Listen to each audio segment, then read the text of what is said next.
પ્રસંગે નાયબ મુખ્યમંત્રી શ્રી હર્ષ સંઘવીએ કહ્યું, ગુજરાત સરકાર પોલીસ બળને મજબૂત બનાવવા અને તેમના રહેઠાણના જીવન ધર્મને સુધારવા માટે નિરંતર પ્રયત્નશીલ છે।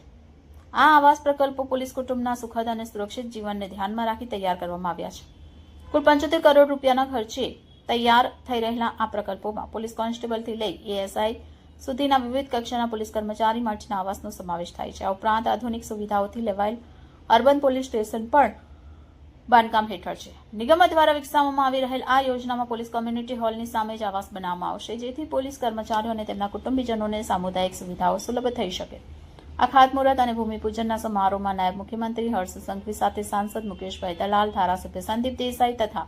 પોલીસ વિભાગના વરિષ્ઠ અધિકારીઓ તેમજ નિગમના ડિરેક્ટર મનોજ શાસ્ત્રી ઉપસ્થિત રહ્યા હતા। આ નવા પ્રકલ્પો ગુજરાત રાજ્યમાં પોલીસ ઇન્ફ્રાસ્ટ્રક્ચરના વિકાસમાં નોંધપાત્ર પગલું ગણાય છે।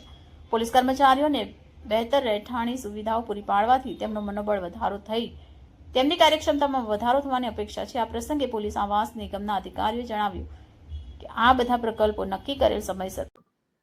આજે સુરત શહેર પોલીસના મુખ્ય મથક એટલે અઠવા લાઇન્સ ખાતે જો અમારા રહેણાંકના જે વિસ્તાર છે અમારા પોલીસ સ્ટાફ માટે અહીંયા માનનીય જો નાયબ મુખ્યમંત્રી શ્રી હરભાઈ સંઘવી સાહેબ તરફથી અત્યારે જો એ 75 કરોડ રૂપિયાના કામોના ભૂમિપૂજન કરવામાં આવ્યા, જેમાં આ હેડક્વાર્ટર ખાતે 160 જેટલા જો કોન્સ્ટેબલ્સના ક્વાર્ટરના નિર્માણ થવાના છે, જેમાં 2 આપણા પૂરે પાર્કિંગ બી રહેવાના છે અને 10 સ્ટોરીના જો આ બધા બિલ્ડિંગ રહેશે અને સાથોસાથ પાલ પોલીસ સ્ટેશન અને એના ઉપર જો પોલીસ સ્ટેશનના ઉપર 28 જેટલા જો કોન્સ્ટેબલ્સના ક્વાર્ટર છે। અમરોલી પોલીસ સ્ટેશનમાં જો પોલીસ સ્ટેશનના અંદર જો અમારી જગ્યા છે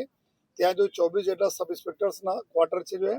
અને ભેસ્તાનમાં જો 24 કોન્સ્ટેબલનો ક્વાર્ટર, એટલા બધા મળીને 224 જેટલા ક્વાર્ટર્સના પોલીસ સ્ટાફ માટે જો 75 કરોડ રૂપિયાના ખર્ચથી જો બાંધકામ શરૂ થવાના છે અને આવનાર લગભગ 1.5 થી 2 વર્ષના અલગ અલગ સમયગાળામાં આ સંપૂર્ણ કામગીરી પૂર્ણ થવાના છે